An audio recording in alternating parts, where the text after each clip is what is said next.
how many songs, if you know, does Jeffrey Williams in his poetry talk about licks? I don't know how many. All right. In your testimony in DeKalb County Federal Court, I believe you said Fulton County, you might have said Gwinnett County. If I'm wrong, you correct me. You've testified as an expert in gang. In Fulton, DeKalb, Federal, and that's about it. Three. Yeah, the 3 counties. I apologize. So in any of those times, have you ever testified about lyrics? No. This is your first time? Yes. And do you have any experience or study or expertise or training in the history of the rap music? No. And do you have any training or study or experience or education in African American literature culture? No. Okay. To prepare for today's testimony, did you ever speak with Jeffrey Williams' producers, the people who actually put out the songs? No. Do you know whether any of your coworkers ever did that exercise? I don't know. Have you ever spoken with the promoters or the marketers who market this music? No. Okay.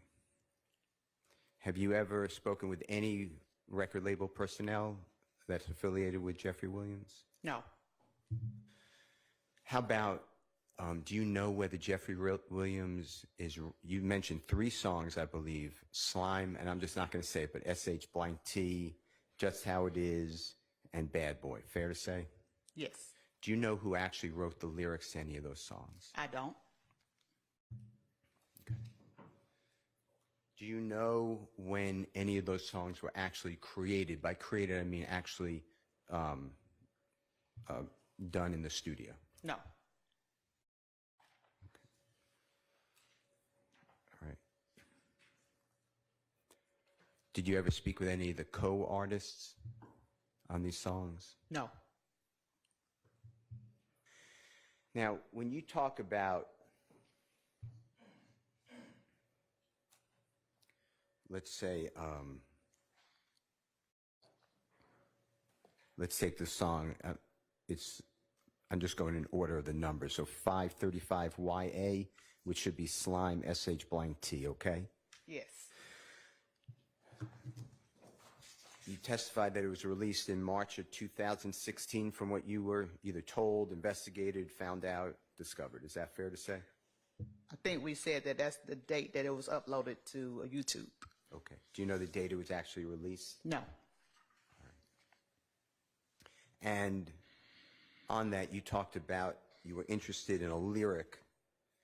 I just want to make sure that I don't misquote it, about a Tahoe. Is that fair to say? That's fair to say. And it's 100 rounds in a Tahoe. If I'm saying it wrong or you think it's different, just, correct me. Is that right? That's correct. All right. Do you know what the next line is to that song?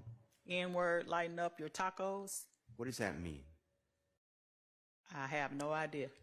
When it says 100 rounds in a Tahoe, does that mean that the bullets went into a Tahoe, or does it mean that there's 100 rounds of ammunition inside of a Tahoe that someone's driving, if you know? 100 rounds in a Tahoe, it could be either or. Okay. And did you do any type, and I know you, Detective Underwood, did you do any type of investigation to find out, if you could, what is the essence of that line? I did not. It was just ironic that crime happened with a Tahoe and the victim was the ops.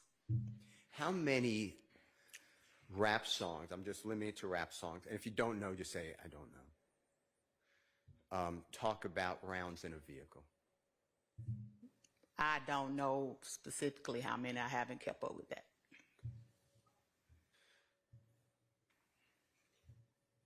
the next line of that song is something to the effect, and if I'm wrong, again, correct me, give him surgery, not lipo. Do you see that?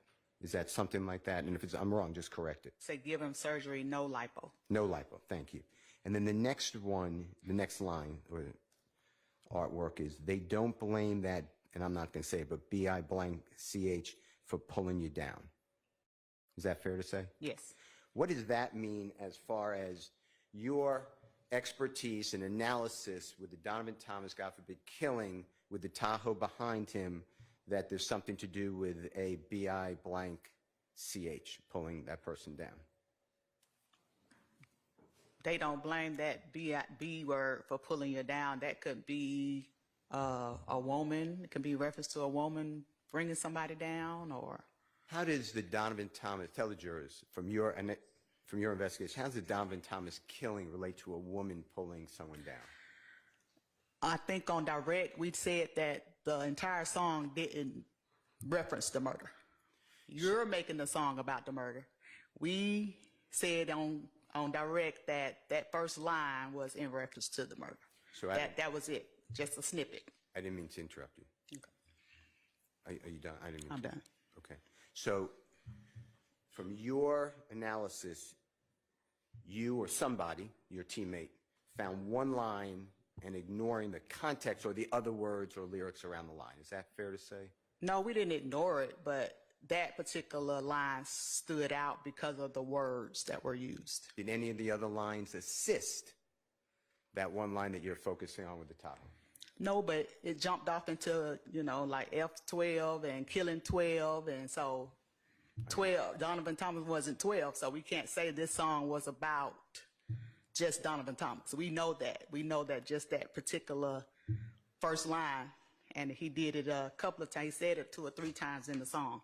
So he jumped around talking about a lot of different stuff in that particular song. Do songs, in your experience, and it doesn't have to be rap music, do they sometimes repeat lyrics throughout the song? Yes, they do. The hook, maybe, or yes. What'd you call it? The hook. Okay. Now, you mentioned killing 12, and the line is something like killing 12 and then SH blank T. Fair to say? Yes. Okay. And 12, I think the jurors know, that's a symbol, a slang for police officers. Is that fair to say? Yes. All right. And is this unique to Slime, SH blank T, killing 12 in music of the rap industry? I don't understand that question. Is killing 12, that phrase, or killing 12, SH blank T, is that unique to this song? I'm sure there's a lot of rappers that probably talk about killing the police, but this song had the YSL S word first, then killing 12 S word. Like, it was referencing that's what YSL do, kill 12. And which police officer, God forbid, was killed that you're referring to? In this song, I didn't say one was killed, but killing 12 is like, I want to kill 12, or it could reference anything. Do you have, through your investigation of this case, your knowledge and collective knowledge, do you have any police officer that, God forbid, has been killed? No, but I have seen where YSL members have fired at the police more than once. All right, let me do this. Because you talk about YSL members, and then we're going to come back to the other songs, if that's okay. I'm not trying to jump around on purpose. Can I, would you mind looking at State's Exhibit? I believe it is 418Y. And you just looked at it earlier and helped the jurors. Okay. Okay. And you remember this, and this is in 2015 in Houston. Is that fair to say? Yes. Who is the person to the immediate right? Well, you see Jeffrey Williams in the center, Yes. bottom, center bottom. You pointed him out to the jurors. Yes. Who's the young lady to his immediate right? I don't know who that is. Okay. Let's start on all the way on what we would look at the right. wearing the gray RG. You know what RG is, that sweatshirt? Rich Gang. All right. You know what Rich Gang is? Yes, record label from Baby, Brian Williams. Okay. And who is that person, if you were... Who, Brian Williams? Oh, I'm sorry. In the picture, I'm sorry. That's okay. Demikian Garlington, a.k.a. D. Tell the jurors the last time Jeffrey Williams had any contact whatsoever through your investigation with Demikian Garlington. I can't tell you. I don't know. I don't know when. Who is the person now above Demikian Garlington in the white shirt? That's Kelvin Treadwell, a.k.a. O.G. Bentley. I'm going to ask you the same question. When is the last time Jeffrey Williams had any communication through your investigation with Mr. Kelvin Treadwell? I don't know. Back whenever in 2015 when all this was going on, they stayed, in touch. But it's been, like you said, 10 years ago almost. Yes, so, you know when that touch ended? No, I don't. The young man next to him, is that Trontavious Stevens? Yes. Also known as Tick or Slug? Yes. All right. The young man next to, well, do you know how much contact Jeffrey Williams has with Trontavious Stevens? I don't know. All right. The young man next to Mr. Stevens, is that Mr. Demise McMullen, also known as Nard? Yes. And how much contact has Jeffrey Williams had with him since 2015? I do not know. The gentleman to the right of Mr. McMullen, is that a gentleman named Mr. Sledge? Yes. Also known as Muntuk? Yes. How much contact, or when is the last contact Jeffrey Williams ever had with that gentleman? I don't know. The young lady next to Mr. Sledge, I know you can't identify her, but a sister of Jeffrey Williams, fair to say? Yes. All right.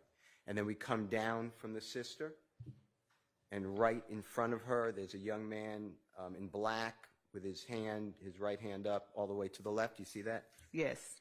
And that person is? I think I said on direct, I don't remember, I can't identify that person. Okay. And how about the person in the red sweatshirt right next to that person's left? Yeah, I don't know who that is either.